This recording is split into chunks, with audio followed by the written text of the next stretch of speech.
Hey everyone.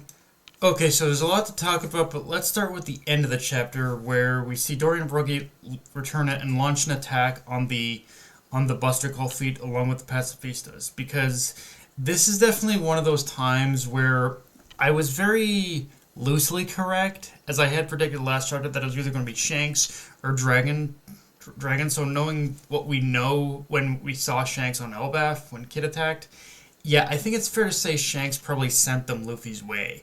The only question I have is how Shanks knew Luffy was on Egghead, because this would seemingly indicate Shanks is also acquainted with Vegapunk to some degree, which would add up, I guess, considering how when we saw Shanks meet with the Elder Stars during the Reverie, and they didn't see him as an outright threat, but that just again adds to the whole mystery of who the fuck is this man known as Shanks?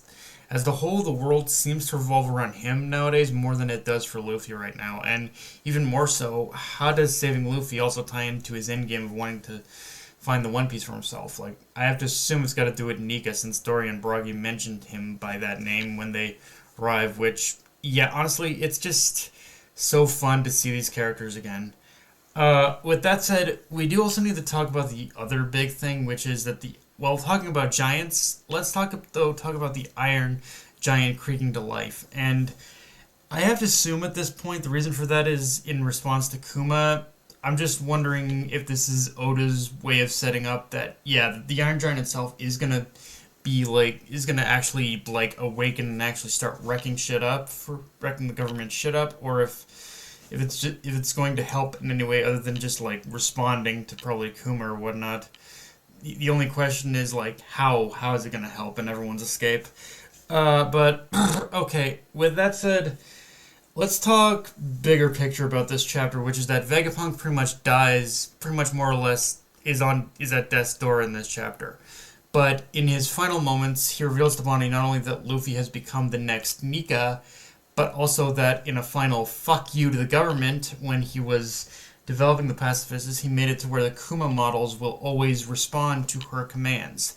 And I'm not gonna lie, my thoughts are a little bit more in the middle with this reveal, because on one hand, from what we've gotten to know about Vegapunk and his relationship with the government through this arc, yeah, it absolutely makes sense that he would do something like this. The man has hated everything the government has demanded from him. He's just had to grin and bear it.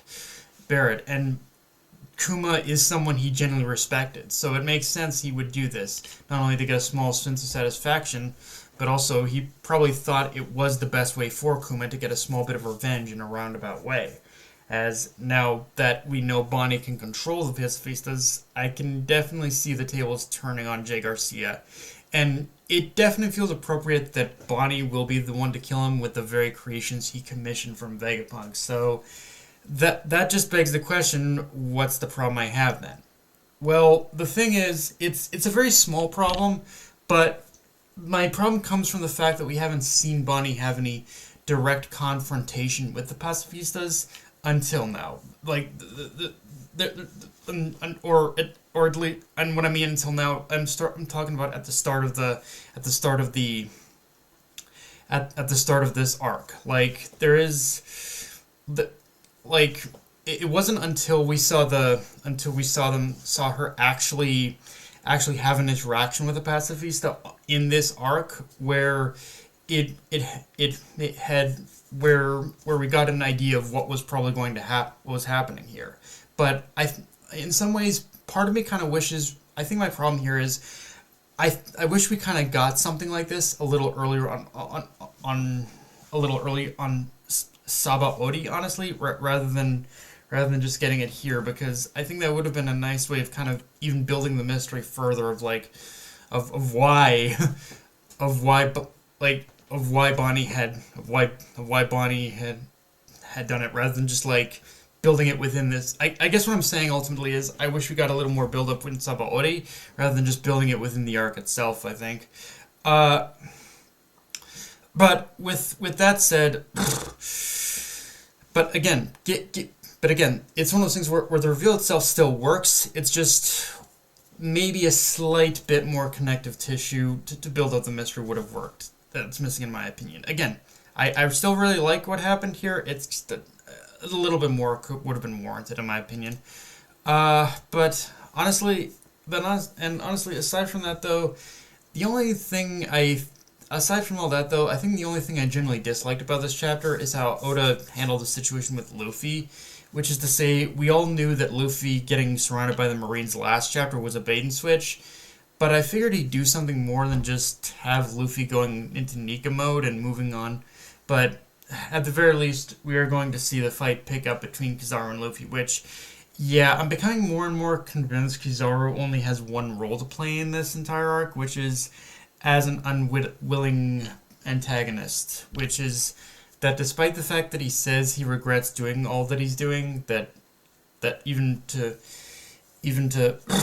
even when facing against Bonney and Kumin saying, "I'm gonna slice him in two. This won't hurt Bonney."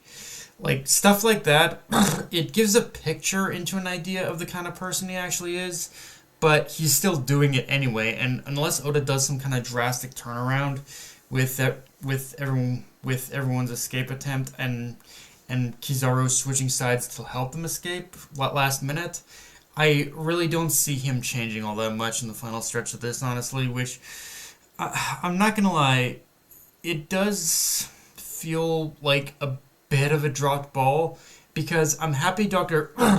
Vegapunk and Bonnie's backstory give us more insight into Kizaru outside of the peripheral of him just being like a military man, but Oda doesn't seem to be doing much with that unless we're gonna see him make that big decision in the final moments of the arc. But again, it feels like Bonnie's already being set up to take down Jay Garcia, so it feels like the only purpose now is to be. It feels like Kizaru's only purpose now is to be defeated by Luffy, which, granted, I think does have its own merits as well, as Luffy, like, defeating Kizaru means Navy would potentially take a hit in the morale department, and especially expose that, yeah, for as powerful as they are, and they are powerful, the admirals can be defeated. It's just, it's just, for Luffy and the others, they're the ones who have the more extraordinary ability in order to face down them, whereas with others it might take a little more effort. But for now it's just kind of that lingering question of where is Oda taking Kizaru beyond this point, I think, is my big question, honestly. But yeah, guys, that's pretty much all I got for this review. If you enjoyed the video, like, comment, subscribe, follow me on Twitter, Analyst Crunchyroll. Be sure to notification bell, hit the subscribe button, and just share it around, guys. Dark Knight of the Night, signing off. Later, everyone.